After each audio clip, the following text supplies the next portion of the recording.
Hello tribe, this is Sebastian Papworth. I am the Jungle Realtor, real estate licensed broker, investor, and developer in the Riviera Maya. And today we're gonna share with you 10 questions that you need to ask your real estate agent.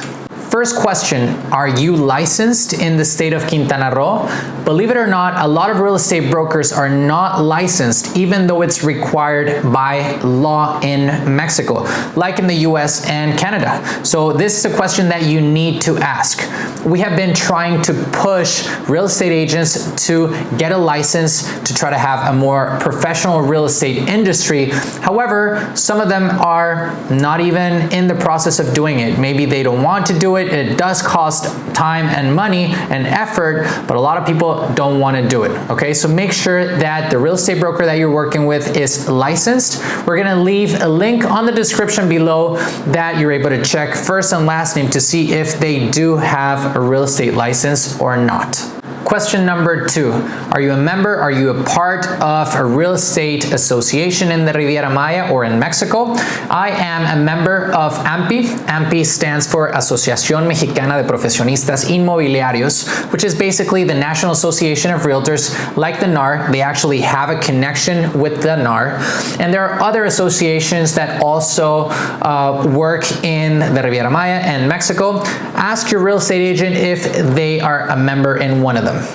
Third question is, what is your native language? Are you bilingual? Are you bicultural? I would suggest working with people that speak Spanish and English very fluently. Why? Having an English-speaking agent is extremely important because maybe they have sold properties in the US or Canada and they know the expectations that you have as a buyer.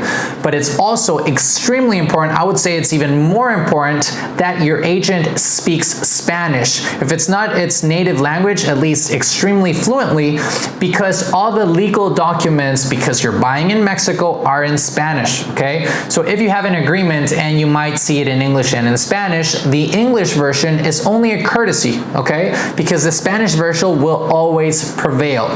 Also, your deed and title will be in Spanish. So this is why it's extremely important to make sure that your real estate agent knows how to speak Spanish. And if he says yes, just listen to how he speaks with maybe the waiter or someone that you meet that only speaks Spanish, because some people say they do when they don't. Fourth question, who do you represent? Are you a buyer's agent? Are you a seller's agent? Are you a in-house representative for the developer? It's extremely important to know who you're working with, okay? And which interests this person is going to represent. I would suggest working with a buyer's agent, a buyer's representative that's certified and licensed in the state of Quintana Roo that can offer an unbiased opinion and protect your interest and your interest alone. Fifth question, how long have you been living here? How long have you been selling real estate in the Riviera Maya, Tulum, Playa del Carmen? This is extremely important. We never want to be someone else's guinea pig and maybe take a risk with one of the first deals and operations of this real estate agent. I would suggest working with an experienced realtor that has at least been working in the Riviera Maya for 1 or 2 years. I would say 2 years at least. Question number 6, and this question comes hand in hand with the previous question. How many properties have you sold in the Riviera Maya? I look for agents that usually have sold around 8 to 10 properties. Usually this number gives them the right amount of experience and they have encountered the different types of scenarios and situations that may arise in a real estate transaction. So I would go for around that number. Question number 7, have you invested in this real estate market yourself? Do you have any skin on the game? Are you putting your money where your mouth is? And have him or her show you her numbers if they have it rented, either short-term or long-term, to try to get a feel of the expertise of this agent. Number 8, have you developed or built something in this area?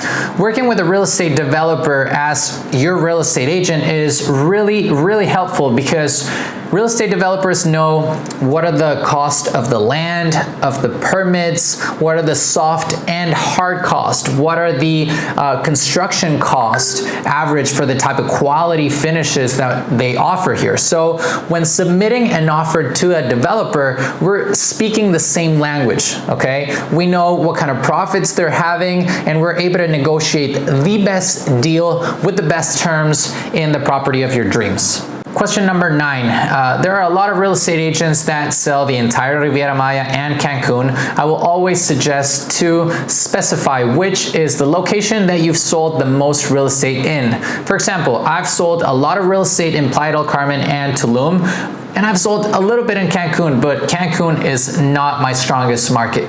And we've reached the end. 10th and final question. Ask your real estate agent if he has connections for real estate lawyers, real estate tax, CPAs, inspectors, property managers, etc., etc. It's really important for your real estate agent to have really good public relationships and are able to connect you with your best team in Mexico so that you're always protected and this is a safe investment for you. Make sure you set correct expectations with your real estate agent from day one, and that he has active listening skills to make sure that he understands your exact needs and wants. If you liked this video, don't forget to like, comment, and subscribe. We will be bringing you more real estate content for Tulum, Playa del Carmen, and the Riviera Maya. Have an excellent day.